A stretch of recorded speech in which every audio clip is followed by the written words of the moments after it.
Caroline County flushes our system regularly, sometimes weekly, to maintain water quality. We have been able to reduce that drastically.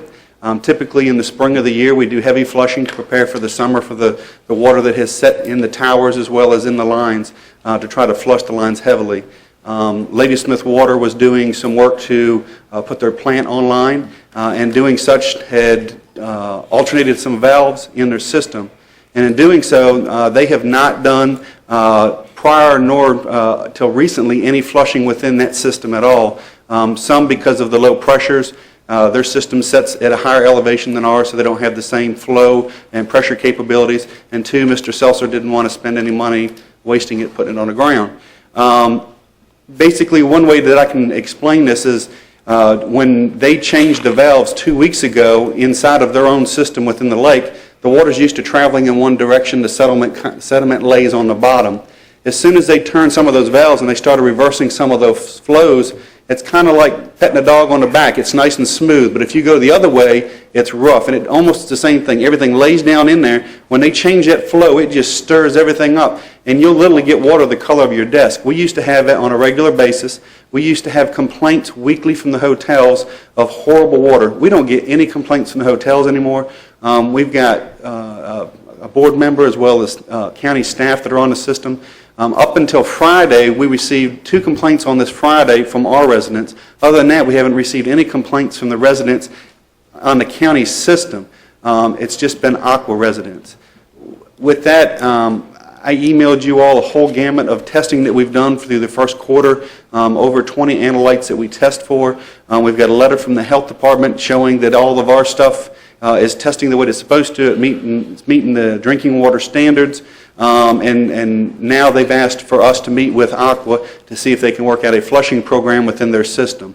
Each time we do get a water complaint, the first thing we do is we go out and open the fire hydrant up in front of the Ladysmith Water, and we make sure that our water is of good quality immediately just to make sure we're good. And we take a residual of chlorine just to see what that is. Each time that we've done that, the water's been good of what's been going into Ladysmith Water.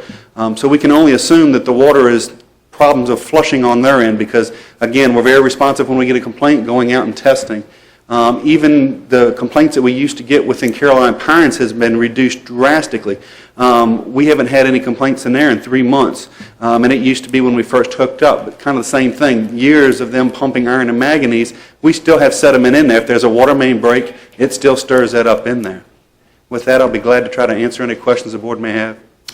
Board members have questions for Mr. Shebel. Thank you, Mr. Shebel. You're welcome. Do you have a question? I did, Mr.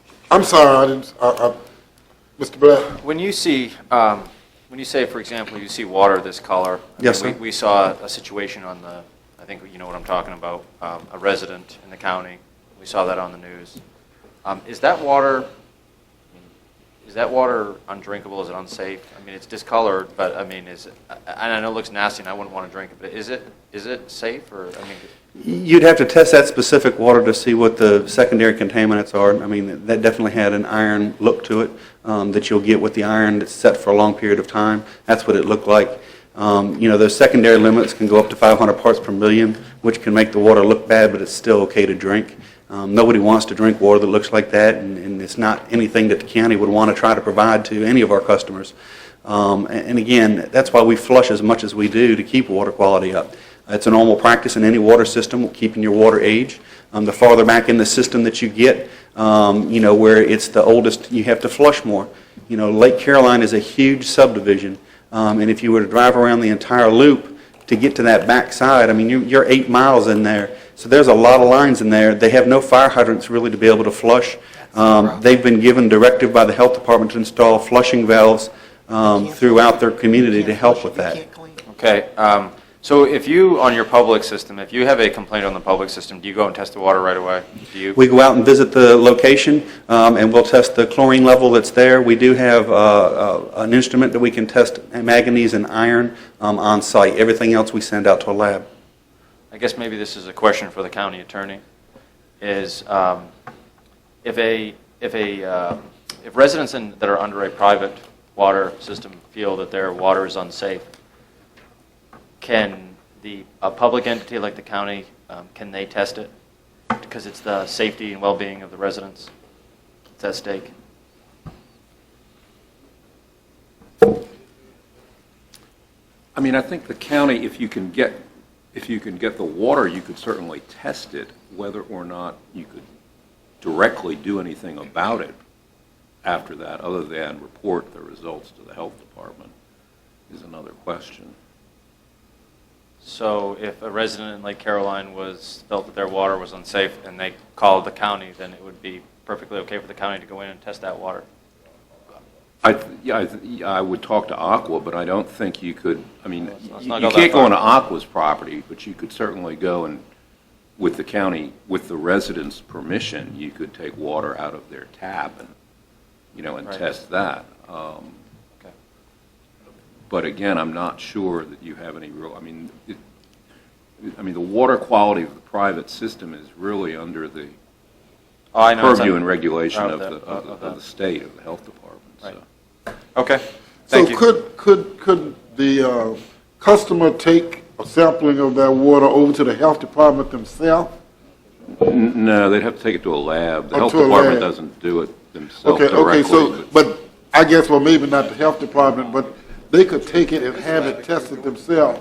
Sure, sure. And if it proved to be impurities in it or unsafe.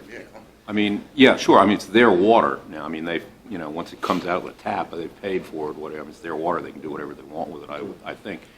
And depending on what the tests show, they could report that to the health department. Now, the health department might say, well, I mean, I don't know how the health department would react to it, but they could certainly do that.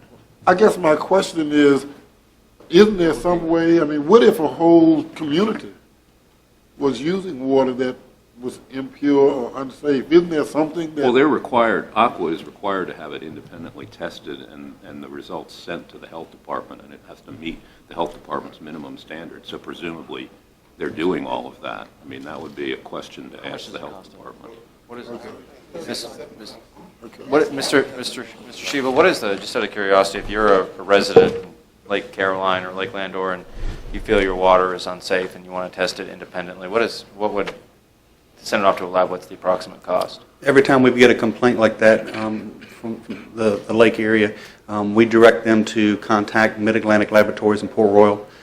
There is a sample container that it needs to be taken in, and depending on what samples that you want, there's additives that may have to be added when you're doing that, and there's appropriate procedures for testing that. They can get all the directions from the lab. If you do a Harry homeowners testing that you get from somewhere, they're not very accurate. The test results are up to interpretation, and if you ever had to use that in a court of law, it won't hold up. So I recommend that they go to the laboratory, certified laboratory, as we do, to make sure that all of our stuff is tested appropriately. We use Mid-Atlantic Laboratories on a lot of our stuff. We also use DCLS, the state laboratory in Richmond, to do some of our testing. So What is the And cost? it costs like $35. it depends on the analyte that you want. It could be anywhere. Most of them are between $20 and $50 per sample, per analyte. Okay, one last question. So, but the water is tested periodically to make sure that it's safe. The That's water correct. company has to do that. Even the letter that was given to Aqua, in here from them, it says the problem lies with the aesthetic issue of the sediment causing discoloration in the water, not any issue with the actual, I want to use purity, but the actual healthiness of the water. It's not anything that would make you sick necessarily. You just It wouldn't meets the want- standards. It's just aesthetically, if you've got brown water, it just, Just doesn't look good. you want to take a bath, get clean, and the water's dirtier than what I understand. Okay, other questions? Okay.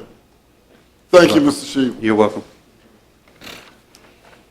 That takes us to approval of the engineering task contract for Water Master Plan update.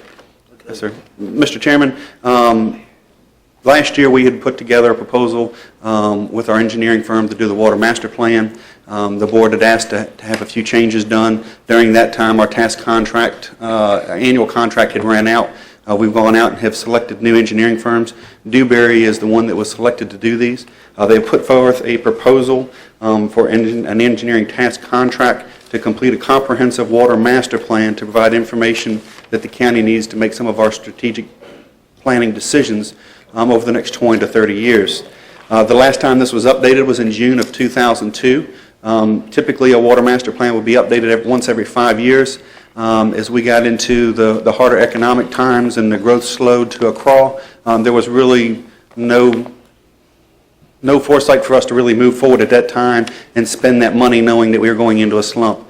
Now that business is picking up, our wastewater treatment plan is completed, we definitely need to be looking at how we're going to continue to be able to support our immediate, mid, and long-term growth so that we can actually say, here is where we're going. With that, there is a whole list of tasks that will be performed in there. As you have that in your report, I'm not going to review each one of those. We do have money in this year's budget to cover $80,000 of that, and the remaining funds is in the proposed budget that was just approved. So the funding is available. With that, I'll be glad to ask or go into any further discussion. Board members have questions? Okay, Mr. Chairman, we need, okay, go I ahead. make a motion that we approve the engineering task contract for the water master plan update. Second. It's been moved and properly second that we would approve the engineering task contract for water master plan update as presented. All in favor, let it be known by saying aye. Aye. And all opposed, the motion carries. Agenda item number 10, discussion of replacement or repair of Caroline County Animal Control Office trailer. Mr. Chairman, Yes, sir. we have Kevin Whiteman here tonight. He was instrumental in coming to a solution to this problem. Ask him to come up. Mr. Whiteman? Okay, He's going to explain the situation we currently have and where we're headed. okay. Major Mosier and Ted Lambert asked me to go down to the animal shelter and look at the trailer where our three gals have their offices, and I took Mr. Cully along and we went through and did an inspection, and the photos are included in the package.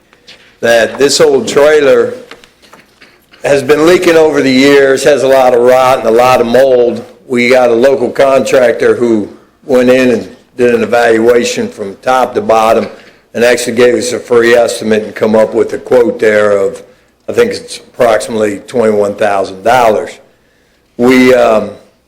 We have some luck with Clayton Mobile Homes down out of Ashland where we can sometimes get a pretty good used trailer that's in semi-good condition, but we haven't had good luck at that.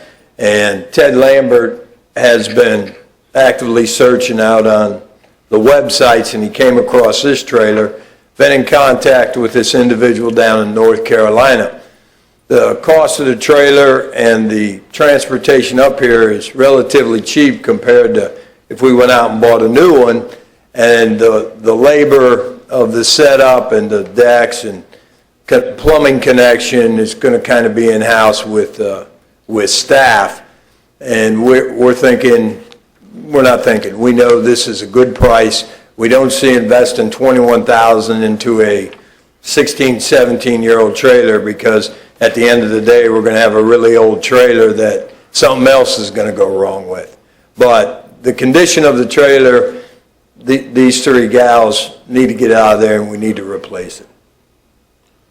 Board members have questions?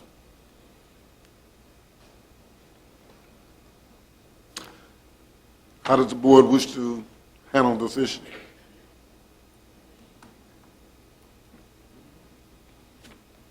Mr. Chairman, I make a motion that we approve the purchase of the used trailer that's been talked about, and we disregard the old trailer. I mean, why are we going to spend $21,000 to renovate it, and they cannot continue to work in it? Is there a And building a second? building is going to be Second. a lot more. Okay, it's been moved and properly second that we would provide the funds to replace the trailer. Are there questions or discussion? I just have one quick one. Mr. Black? What are you going to do? Does that include the expense of removing the other trailer? That includes everything. Okay. Yes, sir.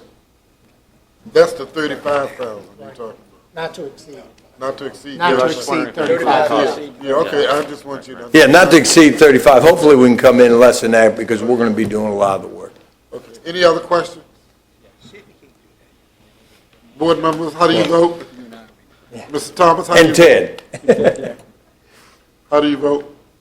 Oh, you want a roll call vote on this? Well, I'm just so, I yeah. think we all vote aye. Mr. Black, Aye. Mr. Underwood, Mr. Akins, Aye. Mr. Sealy. Aye. And I vote aye as well. Thank you, gentlemen. Thank you. Thank you, Mr. Chairman, board members.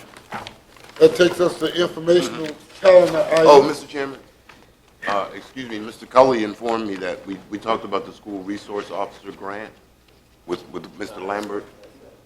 Maybe Mr. Cully said we should probably have some board action, and he has some additional information to share, so maybe we should hear him before we do anything. Mr. Cullen? I found out on this grant, it's, you have to apply every year, and the local match is based off of composite index. And Ted thinks it's going to be in the $20,000 range for this SRO position. We'll have to do it, and you can get the grant for a total, I think, Ted, of 4 years total. On that 5th year, you wouldn't have to continue providing this SRO, but it would make it very difficult to fill the position because, number one, it has to be a trained person going in. So if we had a deputy just move over in there, he'd be kind of giving up a permanent job for one that's sort of just grant funded every year because you wouldn't know whether you're getting the grant each year. Plus, you wouldn't know if you're going to do it beyond 4 years because in that 5th year, it would be 100% local money. So I think we'd have to sort of decide as best we could tonight that we really want an extra SRO and we're willing to take the money that we get from this grant for the years that we can get it, whether it's 1 year, 2 year, 3 year, 4 year. But at some point, whenever we're not getting the grant money, we're going to continue funding an SRO. And so I don't know whether that, I think you really need to get that some thought because they really do believe if you don't do that, it's going to be hard to fill the position with anybody qualified. So basically, once the grant runs out, it would be up to the board to fully fund that position. And that could be after the first year. Right. Where are they putting this person?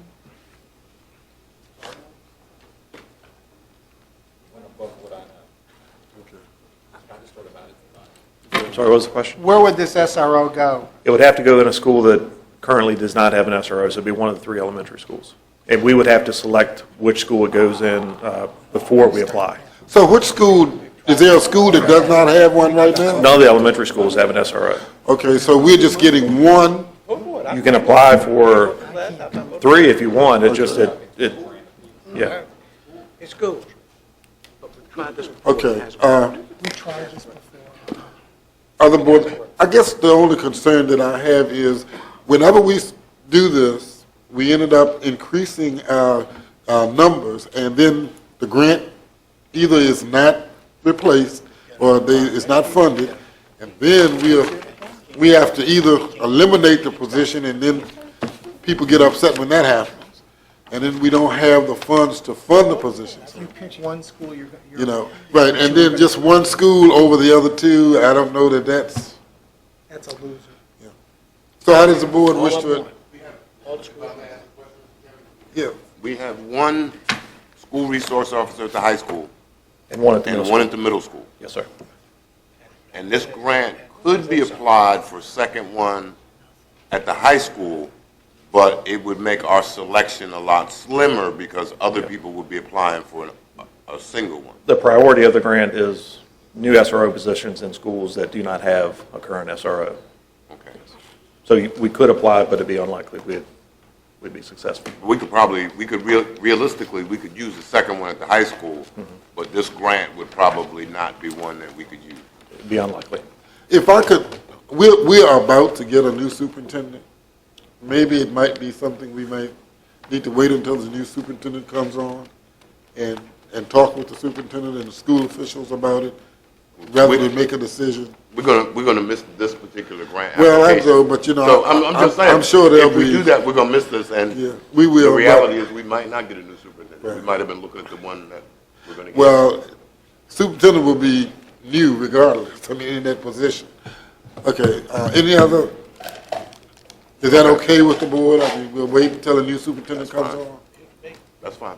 Okay. I just Thank wanted to you, make sure sir. before we moved ahead, the Okay. board understood everything. Okay. and I tried to get a school. All right, that takes us to informational calendar items. Mr. Kelly? Mr. Underwood has a meeting at Don Press Center. Is that at 6:30, Mr. Underwood? 6:30? 7 o'clock, it's on that calendar. Might be 6:30. Is it 6:30? 6:30. 6:30, I just want to know what time to show up. And then we have the Benzer Courtroom dedication Saturday, 2 to 4. Mr. Thomas has a meeting at 11 on Saturday. We have the tourism event the following weekend, and I think they are taking, we have a table set aside for us for Sunday that they're taking reservations on, because if any board member's not coming, they're going to sell those seats on Sunday to somebody else. So I think if you can let Pam know so that, I think it's 2 tickets. So yeah, I think that's what it was. Two tickets on Sunday for the dinner and the Lincoln Portrayal. Yes, you have 2 tickets, but if you're not coming, they'd like to know so they could, if somebody else is interested in coming, they would sell those seats. That's the 24th. 26th, yeah, that would be on Sunday the 26th at Bowling Green Town Hall at 1 o'clock, I think is the time. Okay. And there are other events throughout the rest of the weekend, but you can just show up for those. The dinner is actually a dinner on Sunday. What is the RUs on the 16th? Oh, Mr. Reggie- Underwood, oh, Mr. Underwood. Oh, okay. I It wouldn't just all fit. It RUs, wouldn't show and I up. just like RUs. Are you coming? That's a good point. Okay. And next regular meeting is the 12th of May. And then on the 21st of May, we have the EDA Business Appreciation Reception. We do ours in May. The state's moved theirs to June, but we're going to continue to do ours. Oh, it went back to May. Oh, okay, good. Well, we're doing it with the right time then. But anyway, May 21st at 6 p.m., and that's at Meadow Event at the Mansion. So those are upcoming events. Okay. Closing board arguments, Mr. Thomas? My client is not guilty. You can see from that. Oh, not closing board arguments or comments? It was. I'm writing it down. And again, if you look at the evidence, you will see my client is not guilty. And I Closing demand board that comments, you... Mr. Oh, Thomas. I don't have any board comments. Thank you. Mr. Black? No, sir, Mr. Chairman. Mr. Underwood? No, sir, Mr. Chairman. Mr. Akers? No, sir, Mr. Chairman. And I have none as well. We'll entertain a move to adjourn. So moved, Mr. Chairman. Is there a second? I can't get a second on a move to adjourn? Somebody. Mr. Thomas? Second by